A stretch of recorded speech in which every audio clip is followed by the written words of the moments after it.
Yes. Yes, so you met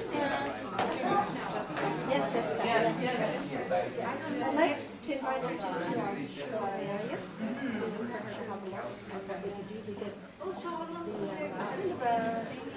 of a hill or whatever in the place where we're intending to spring water. Oh, okay. Yeah, the cedar. I think that this is ecotourism. And that as well. So when, if we build it, I'd like to have that on. In the village, yeah.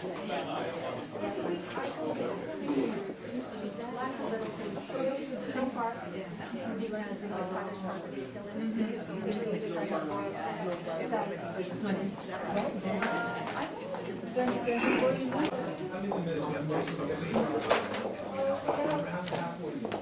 So Richard, we're thinking that we're getting a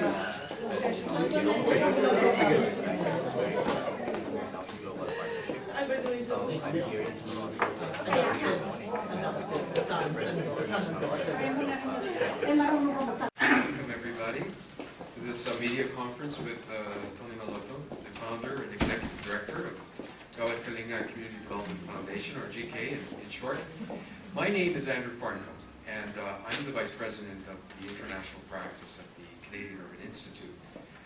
Our institute has been active in the Philippines for 16 years, working to improve quality of life in Filipino cities and communities. So you can imagine that I'm delighted being asked to moderate this at this press conference, having spent a good portion of my career advancing Canadian development cooperation with the Philippines. It really gives me great pleasure to be able to introduce Tony on the occasion of the launch of the Canadian arm of Gawad Kalinga. I'm going to say a few introductory remarks. Mr. Malotto has been referred to as the Philippines' most trusted man, a Filipino living hero, a dreamer, an inspiration, a transformational leader, and a nation builder by many.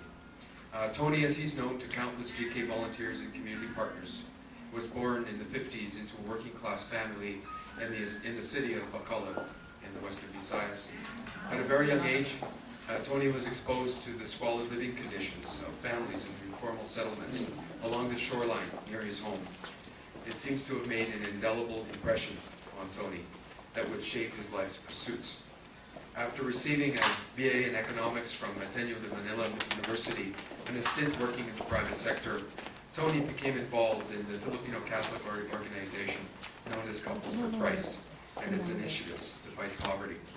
As he started his work with Couples for Christ, Tony was driven by the belief that the lives of people in these informal communities, slums or shanties as they're sometimes called, could be turned around if they had access to decent and sturdy housing, in safe and clean neighborhoods, with security of tenure and access to basic community services.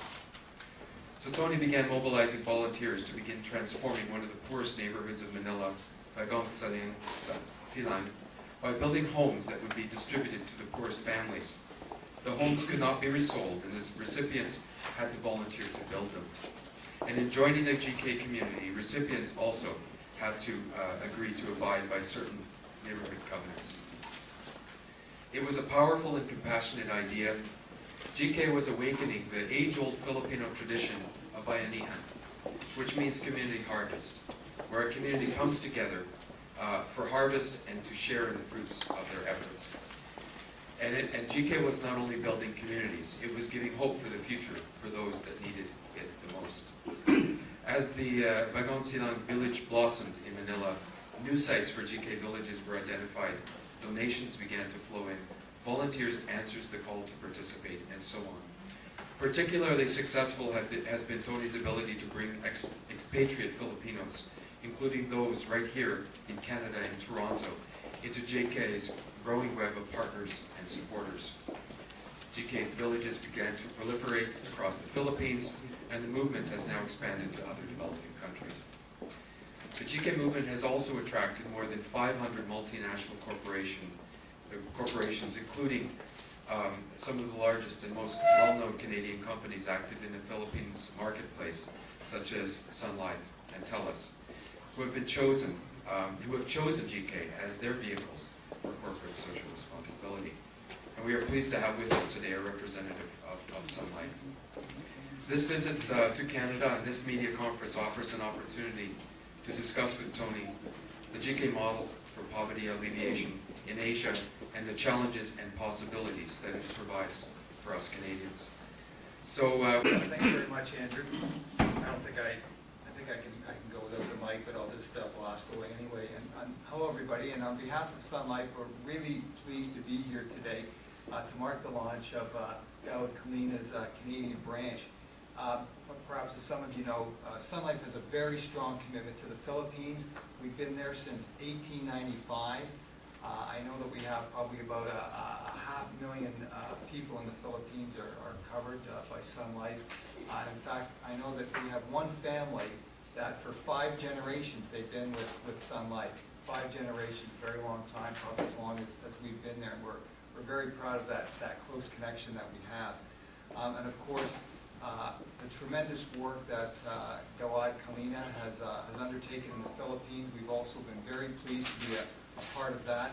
One that we've supported is in Las Piñas City in the Christ the King subdivision, where our employees raised money and work with members of the community right from the ground up to actually help them to build the houses. We raised the money from our employees and from our corporate sponsorship to build the houses, and then to work with the families to help them to actually to move in. And I've seen, I think we've had, I know I've seen the photos myself when I was in the Philippines. I've only been with Sun Life a short period of time, and I haven't had a chance to visit there yet. But I've talked to many of our employees who I know have worked on that project, and it's something that we're very pleased, very proud of. I think one of the things that really, the reason that we like to be involved with Gawad Kalinga, and of course with Tony, not only is it for his reputation, but also Gawad Kalinga takes a very holistic approach. It's not just about sort of, okay, well, let's build some houses and move on. It's really thinking about having sustainable projects. So it's building not just houses, it's building communities. It's about the educational needs of the community. It's about the health needs of the community. It's about the employment needs of the community, and trying to really build a community that's going to be self-sustaining as it moves forward. Because I think you find that once people are able to just get that initial assistance to get rolling, people do want to take it upon themselves. And I know it's sort of the way we look at things at Sun Life. It's not just about sort of selling a product. It's about working with people so they have a plan, so that they build their wealth, they protect their wealth for their families, and then in their retirement years they're able to make sure that they have a good life in their declining years. So that's, I think, probably one of the things which I would say is really important about Gawad Kalinga and what they do. And so I think we're really also then pleased to see Gawad Kalinga establish a presence here in Canada. We all know such a tremendous Filipino community in Canada right across the country. Tony was telling us this morning how he's just been visiting in Edmonton and all the people that he met there. It was really interesting, and we're proud. I know that I talked with the good folks who tell us, and it's great that Tony got to meet with one of their worldwide CEOs today. And unfortunately, Don Stewart, our CEO, is actually out of town, and so was unable to meet with Tony on this particular trip. So hopefully that will happen another time. I guess I just wanted to close by offering up another proverb. The sun does not forget a village just because it is small. And I thought that was very appropriate, because I know that Sun Life is not forgotten villages like Gawad Kalinga has built, and we welcome the opportunity to support programs like this both here and in the Philippines. So I'm looking forward to hearing from you, Tony, more about what you're doing, and bring Andrew back up now. So thanks very much, Frank, for having us. Thank you, Andrew, for the kind introduction, and also to Frank. I am able to come here personally to thank Sun Life for being part of this global movement from Asia, which was originally designed to end poverty in our country through a public-private partnership. And our role from the start was simply to facilitate that we realized that there's no rhyme or reason why a country like the Philippines should remain poor. Very fertile land, very rich natural resources, very talented people. And that is something that a lot of CEOs see.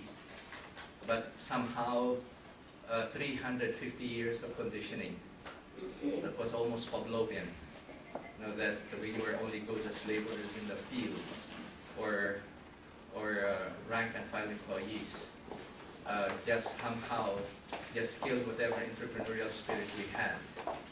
And it has always been a pattern of our people, just a pattern of dependence because of patronage politics, because of also charity and dole out. And so when there was an opportunity for us to really take the initiative from a different perspective, we wanted to really think out of the box, because the old ways did not work for us. It did not improve the lives of our people. And so the first step was for us to get connected, just like what Frank said, that those in the small villages are forgotten.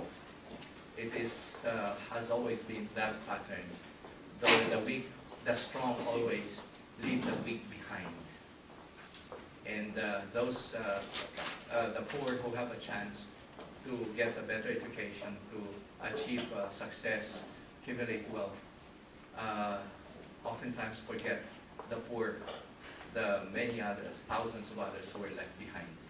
And so it has always been a pattern of being out, wanting to be ahead of the pack, and not realizing that our goal should be not just to leave everyone behind and cross the finish line alone, but for us to bring as many people to cross the finish line. And there's some bit of history and nostalgia with seeing Andrew here, because at some point in your organization's life, you also work with SIDA and LGSP. And LGSP was our partner in Mindanao when we started to enter the Muslim areas in Maguindanao. In fact, one of our first volunteers was the wife of the mayor of Buluan, who was killed during the Maguindanao massacre, including our teacher in our preschool. But nevertheless, while we are still going through our process, we realize that poverty has been with us and it has brutalized our people, particularly the male. And we have warlordism, just as part of our tribal, way of maintaining control and power. But we realize that the response, the solution to our problem will not come from government alone, because it has always been a pattern of dependence on politics and religion. And we always depended everything on government and blamed everything on them. And while in our initial discussion with LGSP, we talk about good governance, but my focus has always been about good citizenship, because a weak people will always choose weak leaders. And good citizenship will only come from a deep love of country. That Singapore was at the root of Singapore's success. That is at the heart also of the success of Japan and Korea, which was absent in ours, because we always thought that that love of country was about eating adobo and dancing the tinikling. It is, but we perpetuated, a pattern of life that just deepened our poverty. One, I call this the 3 M's of poverty. One is that people who live at the survival mode because of the scarcity environment would be migratory And so the homeless and the hungry in the countryside because of the failure of social justice, where 70% of our people are still landless. And we have not corrected, the scandal of history when the King of Spain took over all our land and just gave ownership to a few families. And so we have become, the poor would migrate to the urban areas and become informal settlers or squatters, and living hand-to-mouth existence, which we call isang kahig, isang tupak. And those who are educated, finding not much in the local market in terms of career opportunities, would leave the country. But then the poor who come to Manila would also perpetuate a culture of mendicancy. So we see beggars and scavengers all over the big cities in our country, which when Filipinos come to Canada, there's almost 500,000 here. You don't see a Filipino scavenger or a squatter or a beggar in the streets of Canada. Not even in the United States, but there's more than 4 million of them. So you realize, seeing all of this, that it is not in our cultural DNA to be a loser, to be a beggar or to be a squatter. So I started to see early that the problem of poverty before it is economic was a behavioral problem. Because when a human being, when a Filipino is brutalized by poverty, he also becomes predatory. So migratory, and he becomes mercenary, particularly the male. And so 95% of our criminals are men. Our rivals in the countryside are men. Our most corrupt politicians are men. But most poverty interventions focus on women. If the men are the problem, why do we see the women as a solution? And when you have also a galloping poverty population where people are ill-equipped to be able to really take responsibility for the families, because to me, one really very explosive situation was in the slums, is you have a fertile woman and a drunk husband. So again, just so many of these social issues that were left unaddressed. Because again, even in our politics, it was about winning elections and staying in power. So, but we realized we had to begin somewhere.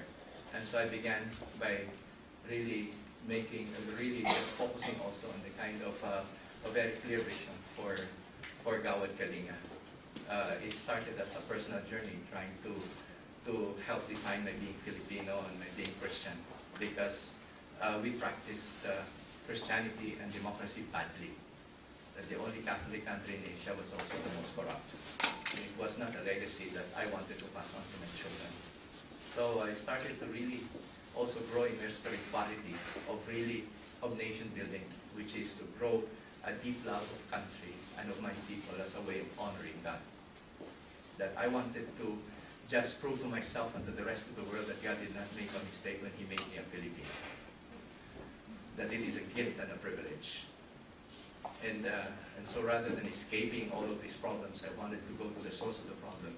And the problem was one of disconnection. It's good that we were with Telos because it's about connectivity. And because we just keep on abandoning and leaving our people behind. So I decided to go out of my comfort zone, because when a Filipino gets a good education, he starts to become successful in his career, then he starts to just accumulate wealth for beyond the needs of his family, and just give charity to the poor. Or corporations would give CSR, corporate social responsibility, which has been becoming really at the core of the consciousness of corporate activity. But we realized that the problem of poverty is so massive and so immense and so complex in our country, because a lot of it is behavioral. It entails our own self-image, our own confidence, that Filipinos can actually end poverty in our country. Because being mendicant, we're always dependent on foreign aid, foreign charity. And so in the beginning, I realized that it was about value, not about money. And so I did not cultivate a fundraising mentality. And what really thrills me is when I've been to your village, in Sunlight Village, It's not that, because they did not just write out a check, but they mobilized the entire staff to build a village, and they would have continuing presence week after week. But that was the same thing with TELUS. I hope I can get to show you a video.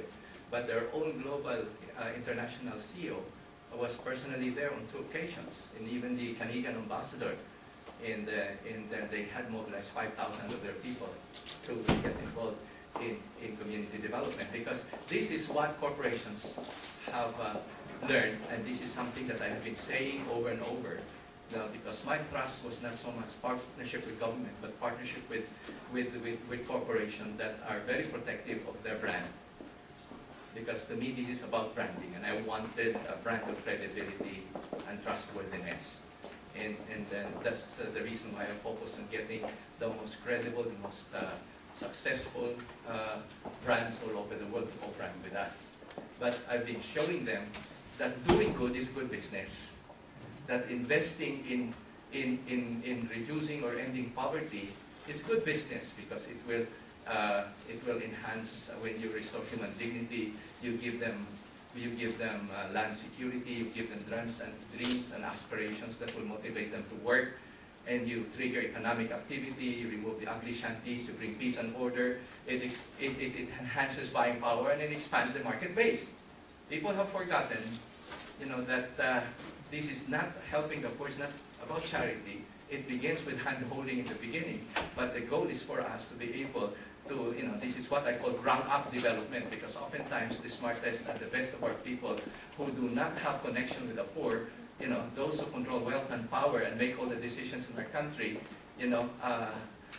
are not connected to the people who will suffer from, the majority of our people who will suffer from their decisions. And that's why it was this disconnection. And so I realized that we cannot prosper a nation. We cannot rise from poverty. We cannot create wealth if our people remain squatters, living in slums. We cannot improve their health. Even all the money of Bill Gates will not be able to help to end tuberculosis and all the respiratory and airborne diseases in our country if they continue to live in shanties without clean water, without toilets, and with roofs that are leaking, and with a dirty environment. So we did what we call social engineering, and we focus on social justice. This is, for me, the foundation of a ground-up development, because for us to be able to create a big middle class, we have to do a simultaneous top-down and bottom-up initiatives. And for us to be able to show that the rich are not the enemy of the poor, that we can only prosper a nation if we show that the rich and the poor are partners in development, that we create shared value for the rich and the poor. Because prior to this, it has always been, knock down the poor because of the greed. They're the cause of all of this. We want to show that the politicians and the government leaders are not the enemy of the citizens. But they will not succeed if the citizens will not also learn to trust and will not also learn to partner with government. And so we will just perpetuate, the passionate politics and just create more warlords in our country, and simply because of abdication, and simply because we chose to just escape the problem rather than face it head on. So the thing I did in 1996 was to go to Bagong Silang, which was the biggest slum in Metro Manila, which is the most troubled. And my goal was just to be able to connect with the people. And I discovered that 95% of the squatters in Manila did not come from Manila. They came from Samar, Leyte, they came from Bicol, they came from the calamity areas, they came from conflict areas, they came from areas where, unproductive areas where people went hungry. And so, I realized that we had to really address the problem from the bottom up. But then it had to be also massive through partnership, through collaboration, through cooperation, because no organization can do it alone. But it has to have credibility and integrity. But it has to be, and you have to have a big idea, a big vision. Unless you have a big idea, the big boys will not listen to you. The big corporations will not pay attention to you. This is the reason why we are able to get the top corporations, because we have a clear vision, but then we also have the courage, we have the courage to also build that dream on the ground. Thank you. Because we're not lacking in terms of concepts and theories and big ideas that are not planted on the ground. But when we talk about really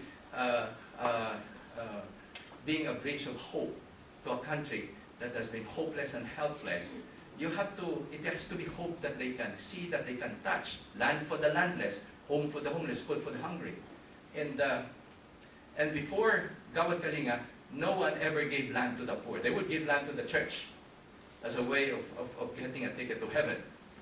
But then we would build big churches, and the parishioners are mostly squatters. But with Gawad Kalinga now, when we showed that we could create shared value for the landowner and the landless because they were not enemies. So this is what happened now. We have over 1 million homelands available to the informal settlers, but we have 2,000 communities.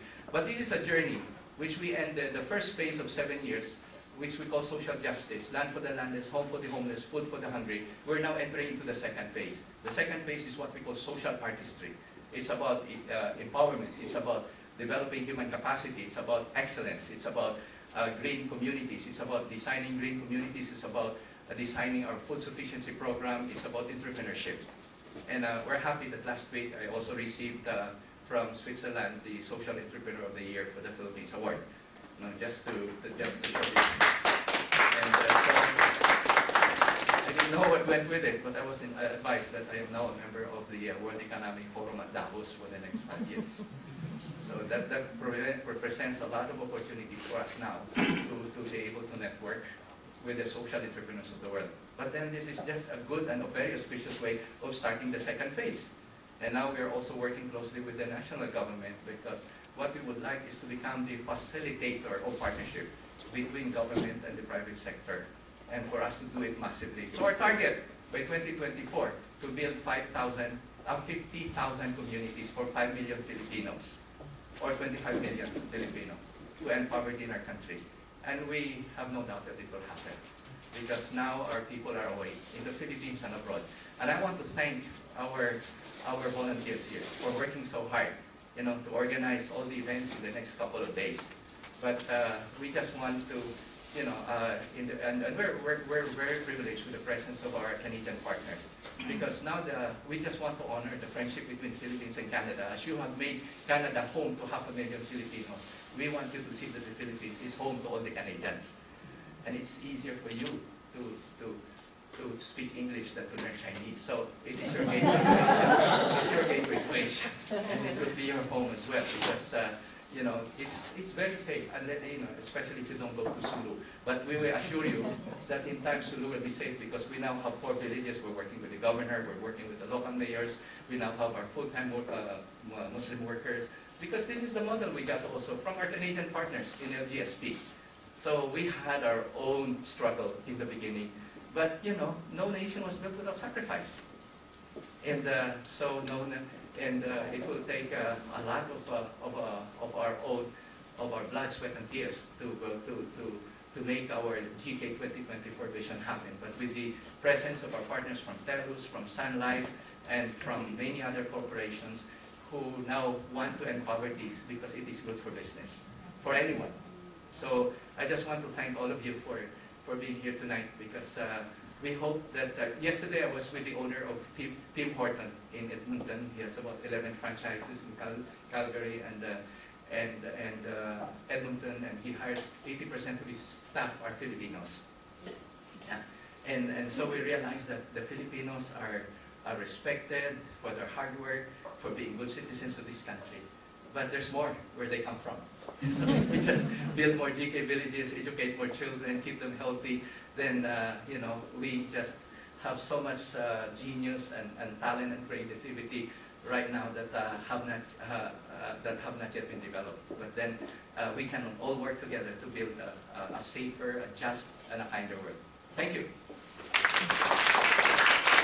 Conference, but it's also been open to other people who are not part of the press. But I would like to suggest a couple of things. Maybe we can take a few questions now. There is coffee at the back of the room, and there is a video apparently that we need to get set up. So let us take a few questions. We're going to take a short break, grab a coffee, and then we'll continue while we get the video set up. So let me, first question. Last year, do you know Ricky Cuenca of ANCOP? I was just wondering why there was a break between ANCOP and Gawad Kalinga. Is there a reason that you can tell us? The reason for that is because we have really expanded beyond just being a Catholic organization, because for us to build a nation, we have to be inclusive. So we're working now with Muslim communities, and we're now working with other Catholic organizations, Christian organizations. But now Gawad Kalinga is non-sectarian and non-political, because you cannot build a nation if you are just an outreach of a religious organization. And so we realized that while I am still a part of Couples for Christ, but we're no longer connected with ANCOP, since our goal is to work with as many foundations, as many corporations in North America, Europe, and all over the world. And our thrust is no longer to go to the parishes. Our thrust is to go to the universities, to work with corporations, and to work with foreign governments. So previous to this, ANCOP was only serving the Christian families and ignoring Muslims. Oh, and that was very important. We really appreciate, because that was the phase that we call of social justice. It was about philanthropy and charity. We're now moving towards what we call stewardship and empowerment. Thank you. Next question. Yeah, have you ever considered running for public office, in pursuance of your goal? Well, when I started out in 1996, I looked at the world around me, and I thought that this was about leadership, and it was about credible leadership, trustworthy leadership. And I decided even in 1996 that there were 3 stumbling blocks to leadership for major causes. One was sex, second was money, and third was power. And so I decided in 1996 that I will not lie to my wife. I should be faithful to only one wife. So it was really having stability in my own home front, and for me to be a credible leader. Secondly, when a leader is a symbol, and he can be many things to many people, but he has to protect his credibility. So in 1996, I also gave up my credit card, my checking account, and my money. And it's nice to have a wife who can feed you, but the thing, I've not managed any of the funds that go into Gawad Kalinga, because I remember the American philosopher who really impressed me early 90s when I heard him say, just build and they will come. I don't know if you know Kevin Costner. The field of dreams. So I did not grow a funding mentality. And honestly, with the growth, with the massive support for Gawad Kalinga from all over, coming from TELUS, coming from Sun Life and many other corporations, Procter & Gamble, Nestle, and so on, I have not written a single funding proposal in my entire life. And I focus more on partnership. I want to see value more than just money. And I felt also that oftentimes it is the cause that chases after money. But with Gawad Kalinga, it's the money that chases the cause. And Sun Life gave a big sum just to build a village. TELUS is giving us about 20 million just to build 200 homes in 2 villages. So that's what I'm doing. So you don't get that, by having a fundraising ball. And so I realized that at the heart of it is really trust. The other thing is I decided not to run for public office. So when I was invited to join the cabinet, I declined. But then I realized too that people are anointed for a specific role in life, and my role was just to be an ordinary citizen that can bridge government with the private sector, that can bridge the rich and the poor, that can bridge Muslims and Christians, so that we can to attain solidarity. Without solidarity, we cannot build a nation. So that's the reason why I did not run for public office, or I did not accept a cabinet position. Thank you. Next question. And could I just say, if people want to grab a coffee while we're having question and answer, feel free to do so, and while we set up the video. Next question. Yeah, have you seen any kind of positive or negative effect between Gawad Kalinga and the new Aquino administration?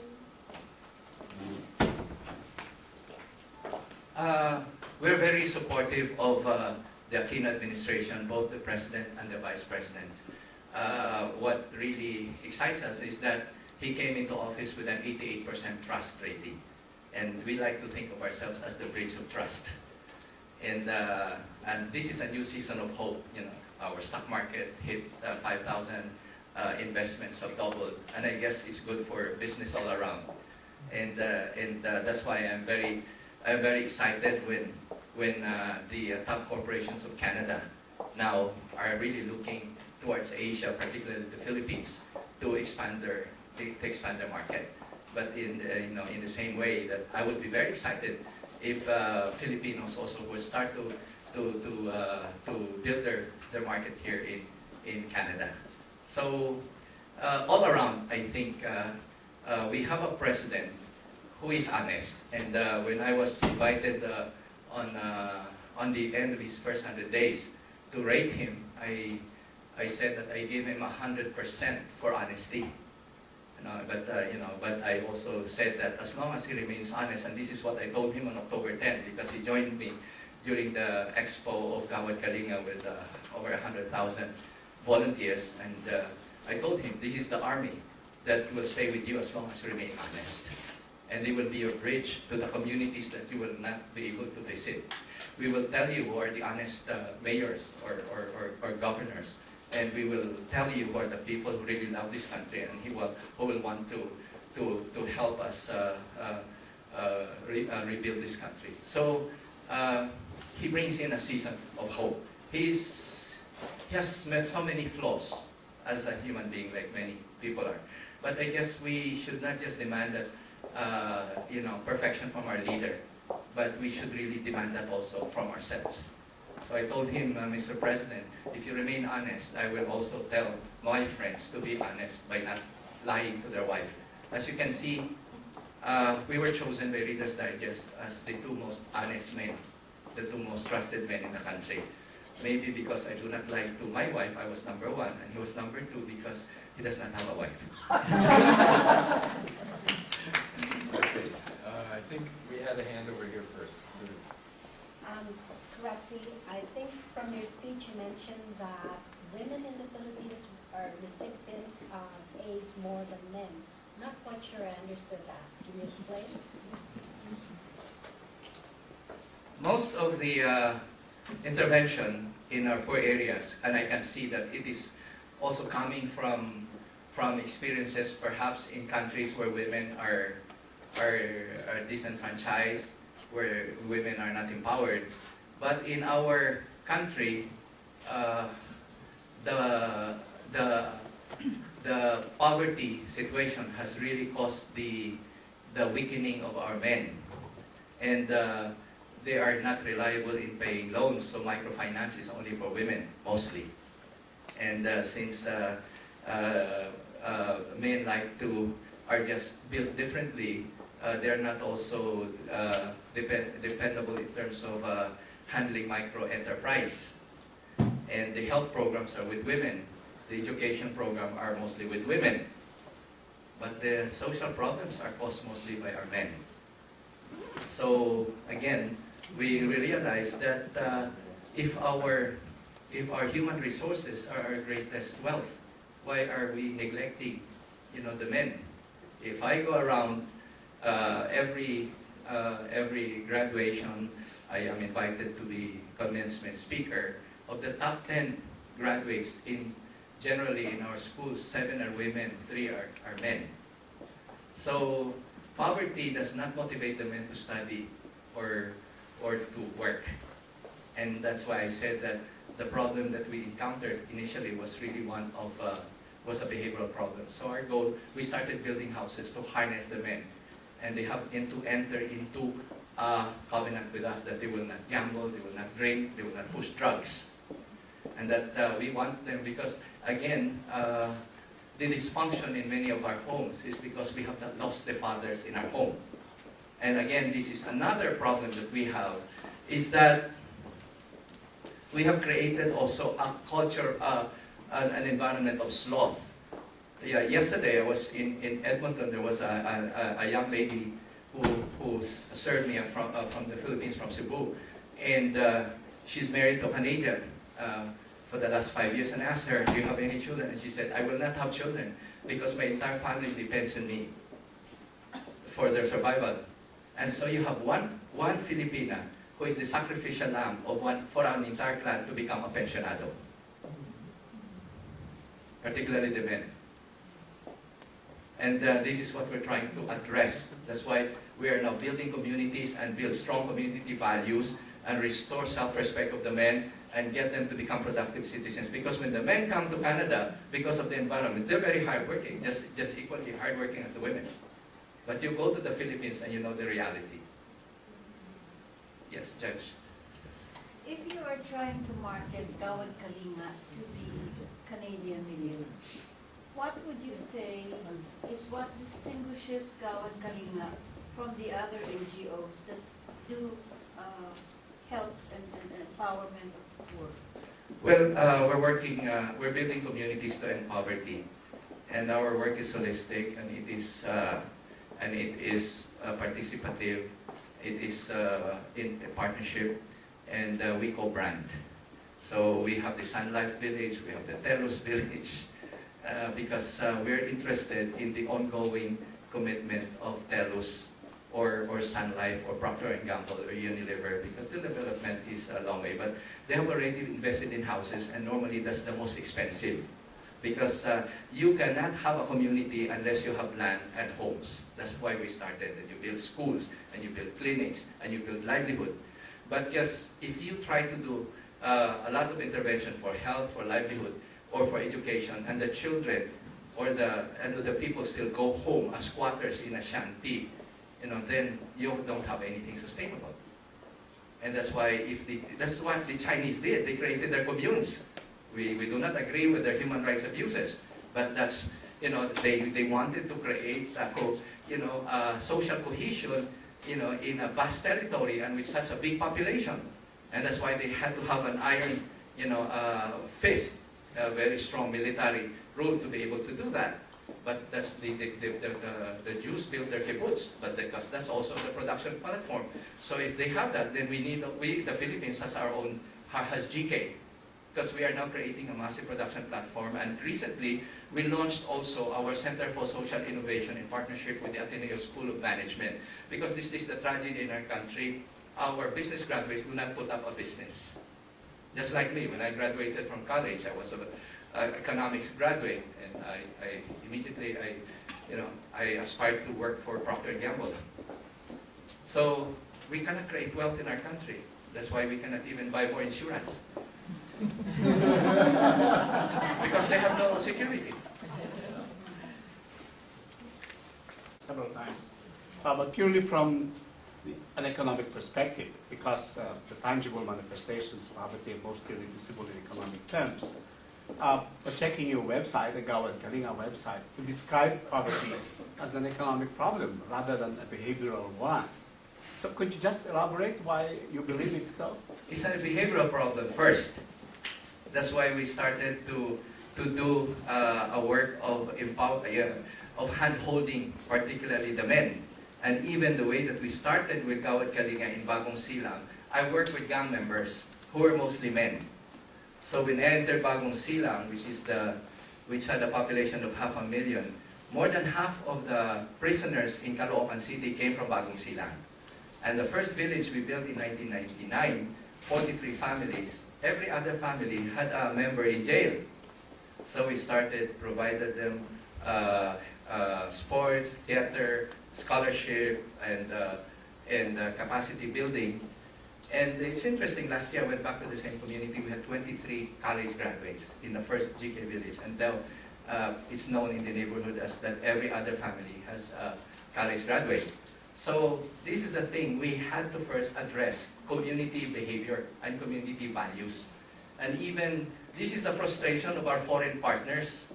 They don't like to invest in the Philippines because they don't have enough people to trust. And at the same time, you know, they cannot also get good quality production. You know, but then you see now China creating all of these communes as their production platform. So now I'm moving towards the second phase of GK, which is now the economic phase. Because philanthropy is about wealth distribution. You get big corporations, you get big, you know, successful people, and they set aside money for charity, for CSR, and so you try to distribute that. But then unless, that cannot be sustainable unless we go into massive wealth creation. And so we have to build, I'm now focusing at the problem in our economy. We have a few successful families, we have, I call them the big brothers, and then we have a lot of very weak, you know, poor families on the ground. But what happened? Where's the middle brother? Where are our business graduates? No, how come we don't have enough of them who have the audacity, who have the boldness to use their business talents and their training in school to create wealth in our country? So we were able to train the Vietnamese on rice production with hybrid rice. Now we're importing from them 10% of our requirement because we don't have the entrepreneurs. So 3% of the old families control 60% of our total economy. That's why we cannot grow a strong middle class. Now we are looking now at a new phenomenon in the Philippines wherein social entrepreneurship is becoming the buzzword. We've started also now creating business teams, and I'm working now every Tuesday night. We have a CSI night at the Ateneo, and La Salle has started, and I'm encouraging our business students by the time they enter business school to start doing their business plan. And we'll create an ecosystem, and we'll provide funding resources for them that help them with product development, with packaging, with marketing, and also protect them from corruption in government, whether getting business permits or the BIR, because that what always frustrated our businessmen. They always gave up, and many of the initiatives always failed. So we realized that we have to have a clear vision and a clear solution, but we also have to have the courage to really put it on the ground. So we have a group that's putting up now the blue bamboo, we have the purple root. We want them to use local ingredients, and we want them to use local talent. No? And for them not to underpay our workers. And we're happy, the first social enterprise of Gawad Kalinga started 2 years ago. Just 2 weeks ago was chosen, as, the people behind it were chosen as the Young Entrepreneurs of the Year. And now it has also been chosen as the best product launch in the country. So we have the talent. But what if you can multiply this many times over? I'm setting up a place called the Enchanted Farm in Angat, Bulacan, 14 hectares of land. And it's a village university for the rising Filipino. I'm trying to create this as a Silicon Valley for social entrepreneurship and also as a Disneyland for social tourism. That's the reason why I was in France, because there's a lot of interest now in Asia, but we don't have the communities to bring them to, and we don't have the business partners that they can partner with. And we are encouraging our Filipino who have migrated, who have accumulated capital, and who have a lot of expertise, go back home and invest. We have so much land, 3 million hectares of unproductive land, and 9 million farmers now are also on subsistence level. Singapore does not have land. They have a small consumer base. We have 100 million consumer base. Why are we poor? That's all the huge monetary donations from Sun Life and parents.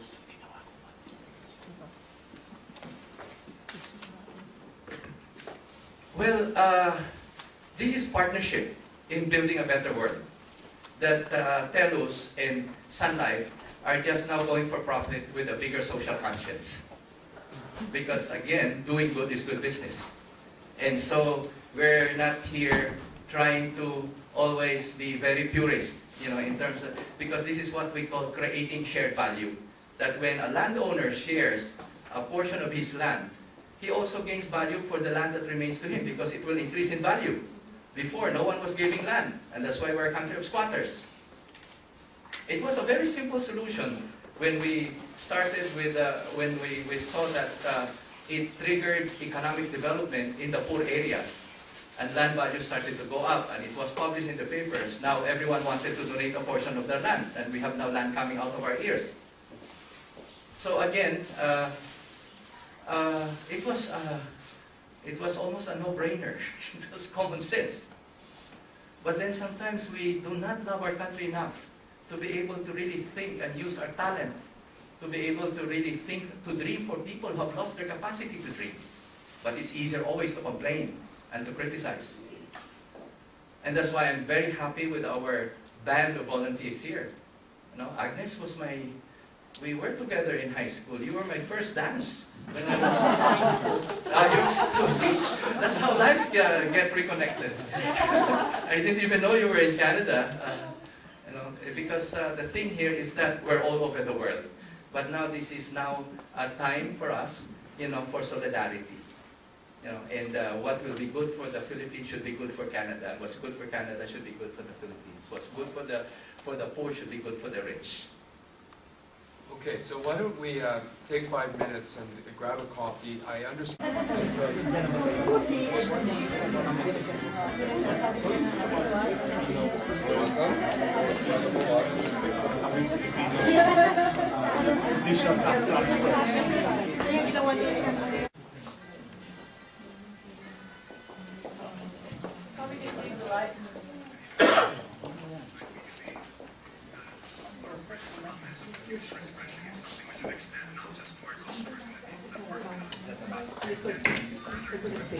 Can you turn off the lights? The back of the stage open. Yeah.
which also offers a sense of hope. And if I can lead the question, the next question with that is, if you could tell us a little bit about what life is like in a GK village on a day-to-day basis, what you see when you're walking through the streets amongst those brightly lit houses. Well, I guess what is remarkable is that the capacity of people now to hope and to dream, there was none. So it was just a matter of coping day to day. And also the discovery that there is just so much goodness in this world. And that from the poor who get help and from the rich and the big corporations who want to help them. So GK is just wants to open the floodgates of goodness in this world. Because like I said earlier, that doing good is good business. So you walk through a GK village, well, what is obvious is that the men have stopped drinking and gambling, or at least they try to hide, when it's not something that they would flaunt. And but I think the most immediate impact of GK is peace. We build peaceful communities. Simply because much of the conflict is with the men.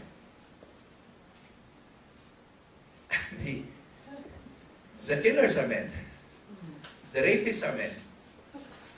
So if you're able to restore, I mean, as a judge, I'm sure that most of your offenders are men. And so this is something that we have been saying over and over again to a lot of people in the development world, that we should not also neglect the development